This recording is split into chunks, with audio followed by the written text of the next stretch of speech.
Saat anak ini sedang berlari, tiba-tiba ia menginjak sebuah batu dan batu itu pun lepas. Ia pun melihat jurang yang sangat dalam dan baru menyadari sesuatu. Ternyata anak ini sudah sampai di tempat yang penuh dengan batu magnetik. Batu-batu itu mengambang di udara dan anak itu harus melompat untuk mencapai jalan keluar di depan sana. Kini anak itu tak punya pilihan selain menghadapi ini. Tapi ia harus berhati-hati karena di bawah sana ada jurang yang sangat dalam. Hingga akhirnya anak itu pun memulai langkah pertama. Sebenarnya anak ini tak punya pilihan antara melompati batu itu dan keluar atau mati terpanggang di sini.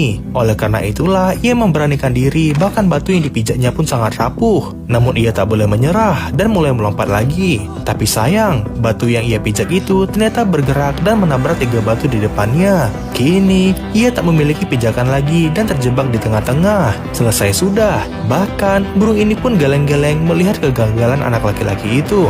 Tapi tiba-tiba anak itu melihat ada peluang karena batu di depannya mulai mendekat. Dengan cepat ia pun melompat ke batu itu dan langsung berpelukan agar tak terjatuh. Namun alangkah mengejutkannya, kini batu itu malah berputar ke belakang akibat dorongan tadi. Ini adalah mimpi buruk. Bahkan kacamata anak itu pun jatuh ke bawah, begitupun dirinya jika tak kuat menahan pelukannya. Dengan sekuat tenaga ia menahan pelukan itu sampai posisi batu kembali normal. Namun sayang, batu itu kembali berputar ke arah sebaliknya dan anak itu sudah mulai pusing. Tampaknya ini adalah akhir dari hidupnya. Dengan sekuat tenaga, ia pun memeluk batu itu dengan sangat erat sambil memejamkan mata. Akhirnya, batu itu pun berhenti dan disambut oleh burung bercahaya tadi. Ia pun langsung merangkak dan sampailah ia ke jalan keluar. Di sisi lain, terlihatlah sang paman bersama teman wanitanya sudah berada di daerah berbatuan. Di sini, raut wajah sang paman sudah sangat lesu dan berkata bahwa mereka sudah sampai di ujung perjalanan. Namun, sang anak itu tak ada di sini dan sang paman pun meneriaki namanya. Ia sangat frustasi dan merasa sangat bersalah sekali. Wanita itu tak bisa berkata apa-apa karena sama tak taunya tentang keberadaan anak itu. Sementara itu, anak ini pun berhasil keluar dari lorong tadi dan harus melanjutkan perjalanan. Kini, ia tak tahu lokasinya saat ini dan hanya bisa berjalan lurus ke depan. Ia terus melihat ke arah kompasnya yang tetap menunjukkan arah selatan.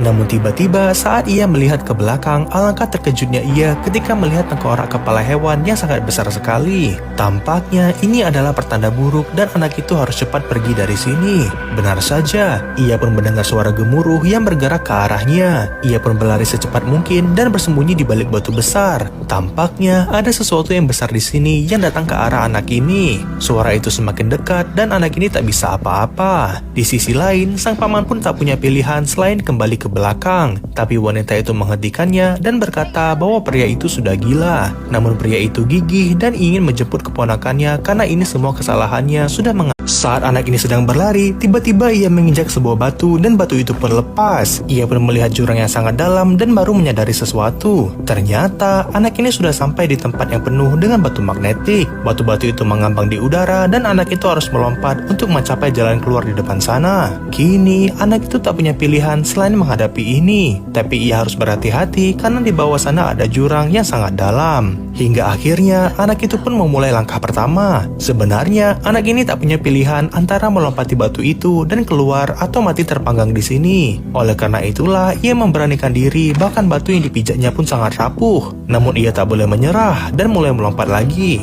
Tapi sayang, batu yang ia pijak itu ternyata bergerak dan menabrak 3 batu di depannya. Kini ia tak memiliki pijakan lagi dan terjebak di tengah-tengah. Selesai sudah. Bahkan burung ini pun geleng-geleng melihat kegagalan anak laki-laki itu. Tapi tiba-tiba anak itu melihat ada peluang karena batu di depannya mulai mendekat. Dengan cepat ia pun melompat ke batu itu dan langsung berpelukan agar tak terjatuh. Namun alangkah mengejutkannya, kini batu itu malah berputar ke belakang akibat dorongan tadi.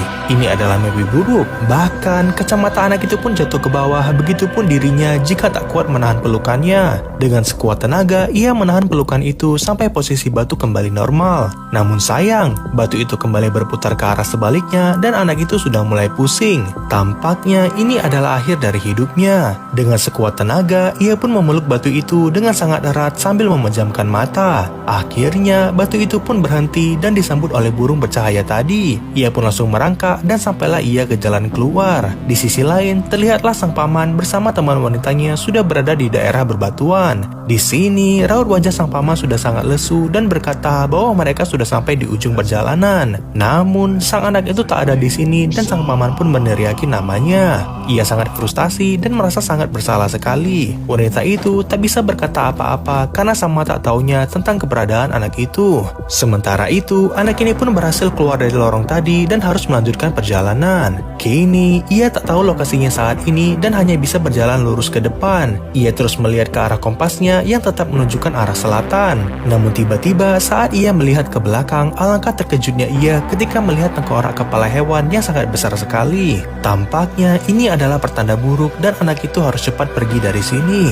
Benar saja, ia pun mendengar suara gemuruh yang bergerak ke arahnya. Ia pun berlari secepat mungkin dan bersembunyi di balik batu besar. Tampaknya ada sesuatu yang besar di sini yang datang ke arah anak ini. Suara itu semakin dekat dan anak ini tak bisa apa-apa. Di sisi lain, sang paman pun tak punya pilihan selain kembali ke belakang. Tapi wanita itu menghentikannya dan berkata bahwa pria itu sudah gila. Namun pria itu gigih dan ingin menjemput keponakannya karena ini semua kesalahannya sudah